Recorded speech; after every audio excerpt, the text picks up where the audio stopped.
ndabasuje mwebwe mukurikiye ibi byanditswe byera muri aka kanya. Wowe ufunguye igifungura kora kuri subscribe kanda kwa kanyenyeri, tujye tubana mu magambo y'Imana uko bukeye n'uko bwije. Kristo Yesu azaguha umugisha nushyigikira ijambo ry'Imana, nawe wishyigikira ukarikunda nk'uko wikunda. Dufite byinshi byo kuvuga, ariko uyu munsi tugiye kuganira muri Mateyo 13. Reka mbere na mbere mbanze nsenge kugira ngo wowe udukurikiye uhabwe imbaraga n'Umwami Imana zikubashisha gukomeza gukurikira iri jambo ry'Imana ryezwa na Kristo. Reka dusenge mu izina rya Yesu. Imana Data ishobora byose, Imana y'amahoro, mutangabugingo, Data wa twese uri mu ijuru, izina ryawe ryubahwe, kuko amagambo yawe ari mu bwiru agiye kumenwa. Tukweretse uyu wese ufunguye n'udukurikiye muri aka kanya ahabwe imbaraga nawe, kandi mubashishe maze asubize ikibazo cye afite nyuma y'uko ijambo rivugwa, kandi aho yumva akeneye guhindukira umuhindure mu izina rya Yesu. Amen. Tugiye gusoma amagambo y'Imana aboneka muri Matayo ibice 13. Turasoma mu izina rya Yesu. Uwo munsi Yesu ava imuhira ajya ku kiyaga yicara ku nkombe. Imbaga nyamwinshi y'abantu iramukurikira bituma ajya mu bwato yicaramo. Abantu bose bahagarara ku nkombe. Nuko babwira ibintu byinshi akoresheje imigani ati: habayeho umuntu wagiye kubiba. Igihe abiba imbuto zimwe zigenda zigwa ku nzira, hanyuma inyoni ziraza zirazitoragura. Izindi zigwa ku gasi zihita zimera, kuko ubutaka ari bugufi. Izuba ricanye rirazota ziruma, kuko zidafite aho zishorera imizi. Izindi zigwa mu mpawa, amawa arengaho maze ziragwingira. Izindi zigwa mu butaka bwiza zirera. Zimwe zera imbuto 100, izindi 60, izindi 30. Ufite amatwi yumva ngaho niyumve. Nuko abigishwa be baramwegera baramubaza bati: ni iki gituma wigisha abantu ukoresheje imigani? Arabasubiza ati: mwebwe mwahawe kumenya amabanga y'ubwami bw'ijuru, nyamara bo ntibabihawe. Ufite azongererwa ndetse ahabwe byinshi, naho udafite nta busa azakwa n'utwo yariragaho. Naho abandi igituma mbabwira nkoresheje imigani nuko bareba ariko ntibabone, batega amatwi ariko ntibumve, kandi ntibasobanukirwe. Bityo biba nk'uko byavuzwe n'umuhanuzi Ezayi ngo: kumva muzumva ariko ntimuzabisobanukirwa, kureba muzareba ariko ntacyo muzabona.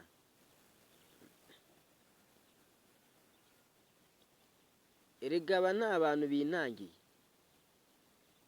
biziba amatwi, bahunze amaso, kugira ngo be kubona, be no kumva, kandi be gusobanukirwa, kugira ngo batangarukira nkabakiza.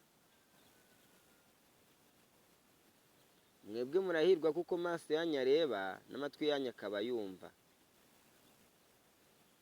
Ndababwira nkomeje ko abahanuzi benshi n'intungane nyinshi bashatse kureba ibyo mureba ntibabibona, kandi bashatse kumva ibyo mwumva ntibabyumva.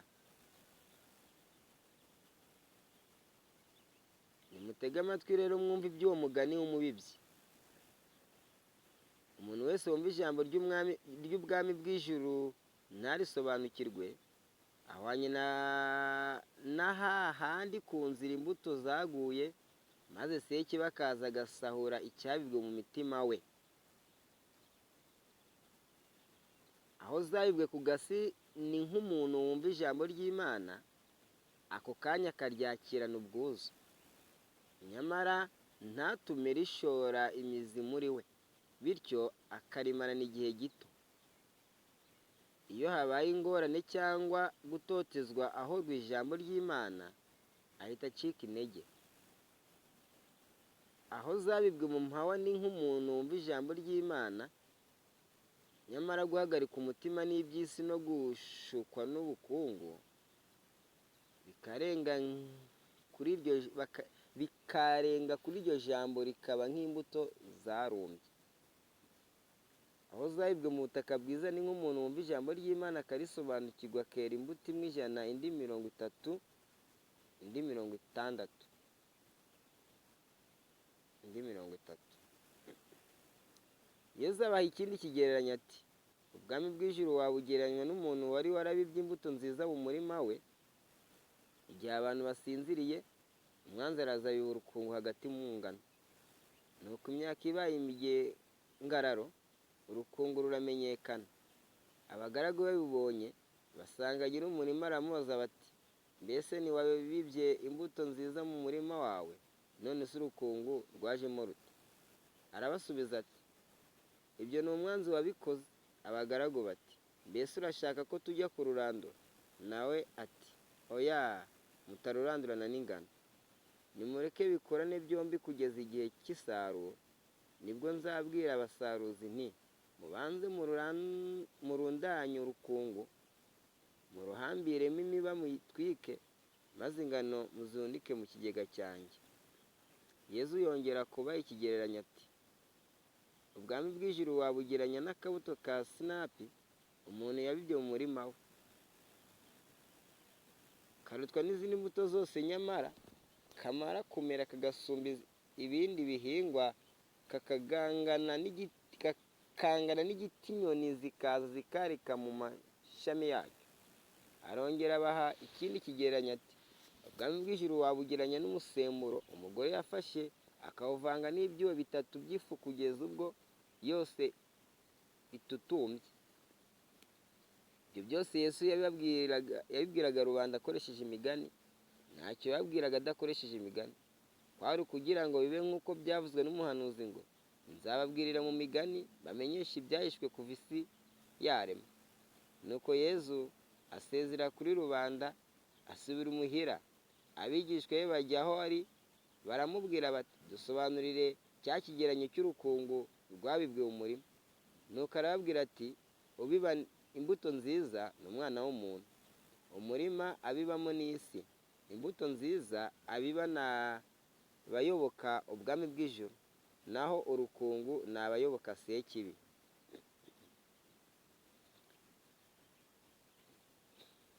Nk'uko barundarunda urukungu bakarutwika, niko bizamera ku mperuka y'isi. Umwana w'umuntu azatuma abamarayika be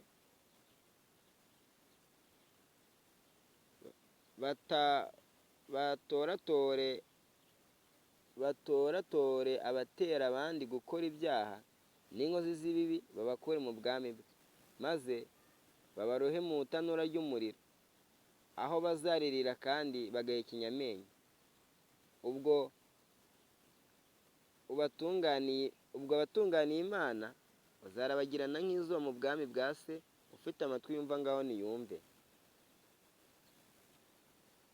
Ibindi bigereranyo 3 iby'ubwami bw'ijuru wabigeranya n'ikintu cy'agaciro gihishwe mu murima, umuntu yakigwaho akongera akagihisha maze akagenda yamazwe n'ibyishimo ku buryo agurisha ibyo afite byose akagaruka kugura uwo murima. Nanone iby'ubwami bw'ijuru wabigeranya n'umucuruzi washakaga amasaro y'agahebuzo, nuko abonye rimwe ry'igiciro kinini aragenda agurisha ibye byose ararigura.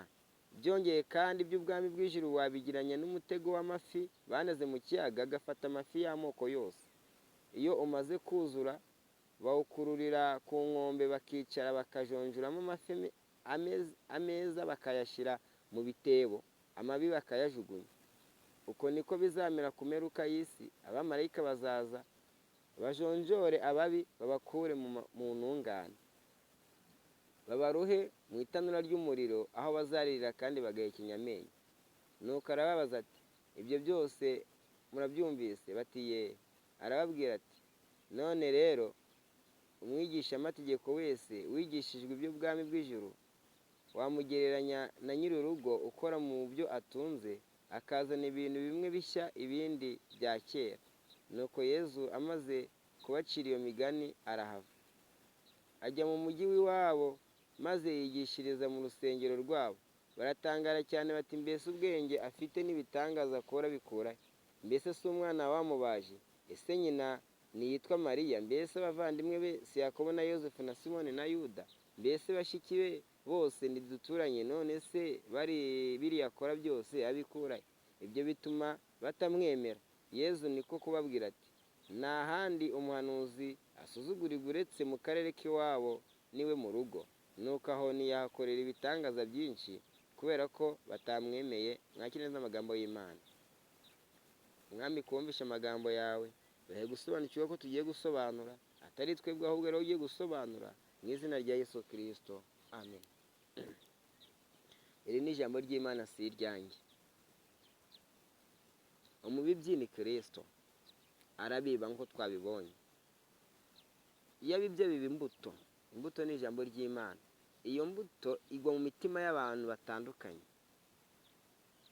Hari abantu bameze nk'ubutaka bwiza, iyo baguyemo iryo jambo baryakira barikunze, bakanezerwa, bakera imbuto, bakagenda bagakora ibyo ijambo ryavuze, ukabona habaye umucyo, ukabona barahindutse muri karitsiye, muri sosiyete aho utuye, ukabona barimo barakora ibikorwa byiza cyane, ukabona umuntu yahinduye imikorere, ibyaha yabiretse, ibyo ijambo ryamubwiye, jya ureka gutukana ukabona bivuyeho, reka umujinya ukabona yawuvuyeho, reka kwangana ukabona yabivuyeho, girira abantu neza ukabona nibyo ari gukora, kunda abanzi bawe ukabona arimo arabakunda, ukabona ko ijambo ryahinduye ubuzima bwe.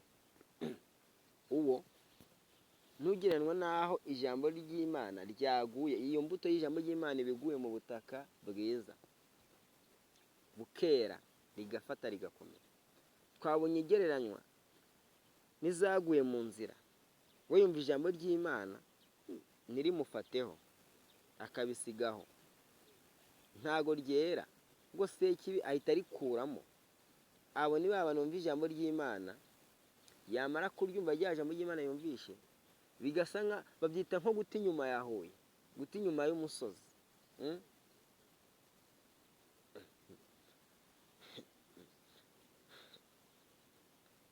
Umuntu wese wumva ijambo ry'Umwami bw'ijuru ntarisobanukirwe, ahwanye n'ahandi ku nzira imbuto zaguye mu mazi, sekibi araza agasarura icyayi mu mutima we.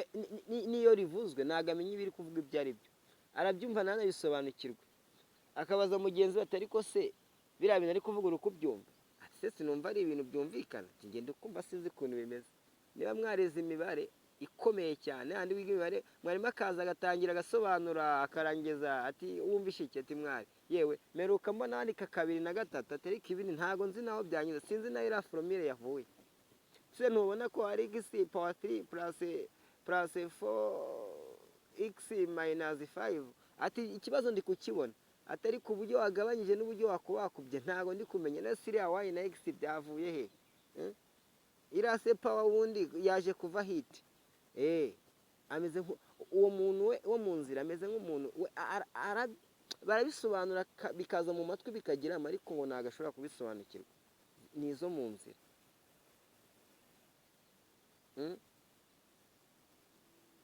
Noneho hari n'abandi rero, hari izivuga ku gasi. Ni nk'umuntu wumva ijambo ry'Imana ako kanya akaryakirana ubwuzu. Hari abaryakirana ubwuzu, ukabona yafashijwe mu rusengero, ati haleluya, akavuga amina, ukamanya akavuga ati, none ewane Kristo Yesu yamanutse.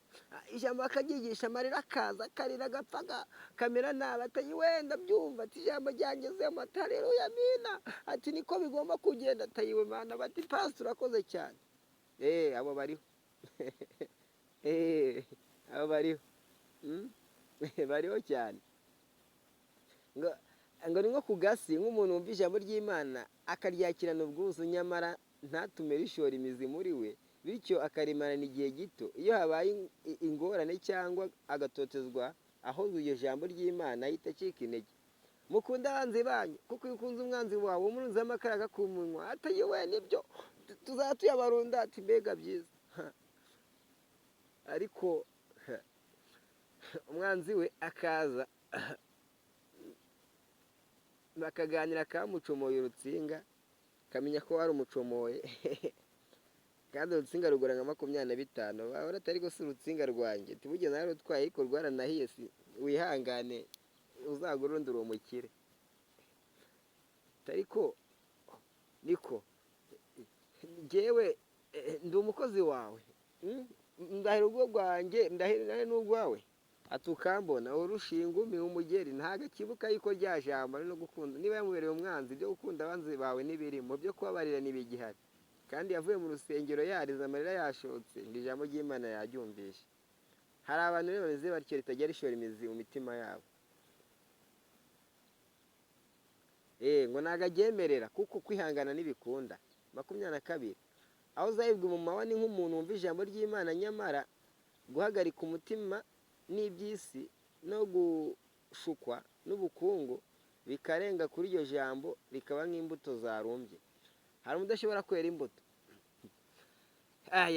yagira ku mafaranga akavuga tuzi n'ikindi agakiza ndagafasha hasi, amafaranga yaje mu ntego akunze amafaranga cyane, aho kugira ngo ahombe amafaranga kubwo gukiranuka, aho kugira ngo ahombe bizinesi ye igwe ngo ni ugukiranuka, aho kugira ngo bizinesi ye ubukungu bugwe hasi ngo ni ugukiranuka, yabifasha hasi, ibyo bikaza nyuma ariko ubukungu mbere. Icyo ashyira imbere n'amafaranga kuruta gushyira imbere ubutumwa bwiza. Ariko warizabwo mu butaka bwiza bo bumva ijambo ry'Imana bakaryakira banezerewe, maze bakagenda bagakora ibyo ijambo ryavuze bakabishyira mu bikorwa, maze rikera 100, 60, 40, 30 gutyo bityo bigakomeza gutyo. Ni amagambo y'Imana. Yesu akomeza ku 24 ku kiyanyo cy'urukungu mu ngano. Hanyuma ngo umubibyi amaze kubiba baragenda, abagaragu babibye ngo ariko ngo umwanzi araza nijoro nawe akubitamo imbuto ze, bagiye kubona bagira ngo za mbuto zizaba ingano gusa, none n'urukungu rwazamutse. Ati turagira dutese twazamutse ngo nagwara umamfuza. Ati rero buriya akamabwira ati abagaragu ati buriya se twakabaye tugenda tukabirandura. Ati reka sha ushobora kuvuga ngo rukururandura none ukajya urandura n'urugano ruzima, mu byihorere by'ivangavanga. Umunsi w'imperuka nugera, umunsi wo gusarura tuzaza dukuremo ibigaragara bitera imbuto, tubikuremo dusigarane ibyeza imbuto. Hamihina umukristo wera imbuto ubahiriza rya jambo ry'Imana akarigenderamo. Aba bose bahabwa ijambo ry'Imana, wowe pasiteri unyumva ugomba kuba bafite mu itorero yawe, ndetse uwo ari we wese ugomba kuba bafite izo ku gasi, izo ku butaka, abo bose urabafite. Ariko ntushobora gukuramo izo ku gasi, kuko ushobora kuvuga ngo ugiye gukuramo izo ku gasi izindi zikangirika. No, zigomba kwerana zose, ahubwo abera imbuto barazo. Hanyuma rero hazabanza kugwemo ibitari bizima, ubundi bizima bisigaye ari byo bikoreshwa ibyiza. Nicyo gituma urukungu n'amasaka bikorana, nicyo gituma urumamfu n'ingano bigomba kuzajya bikorana. Akabuto ka sinapi bwa bw'Imana ni nk'aka kabuto rero uragatera ubona rwose ari akantu gatoya ariko gakera imbuto cyane. Niko umukristo wumvishe ijambo amera, atangira ubona ari ibintu bikeya, akaja ijambo akaryakira ubona ari ikintu gito wakiriye, ariko iyo ijambo ryakugezemo, iyo imbuto z'umukristo ziraguka zikaruta ibyo yakiriye, ugasanga iby'umukristo uburyo ari kwera imbuto, uburyo yitwara muri sosiyete, uburyo ubukiranutsi bwe buri kugaragara, ugasanga uburyo ari kumurika biruta ibyo yakiriye, ni bike kuruta ibyo ari gukora. Mu yandi magambo ni wa musemburo ushyirwamo ari akantu gatoya cyane, biza ari ukwakira Kristo nk'umwami n'umukiza, bikarangira bibaye ubukristo budasanzwe. Tukabona imirimo n'ibitangaza ku muturanyi wawe, ukabona imirimo n'ibitangaza bitangiye gukoreka iwe bikagucanga. Akakira ijambo ry'Imana, akakira ngo mukundane. Urukundo rwamara kumugeraho, ijambo rimwinjiramo ari ritoya ryangiza rikarema akantu gato, rikarema interuro rimwe, ni ijambo rimwe rikarema ijambo bita ngo urukundo. Hanyuma iryo jambo urukundo riremye rero ruragenda rukaguka, hanyuma agatangira agakora ibintu byinshi, agatangira kera imbuto nawe bikagucanga. Ukavuga ngo mbega byamugiyemo ari agasemburo, none dore ibyo kamukoreye, kamuhaye n'umwuka wera wo gukora ibitangaza aka kanya. Urukungu rero yarusobanuye hano kuri 36 ngo nuko arabwira ati ubiba imbuto nziza ni umwana w'umuntu, umurima bibamo n'isi.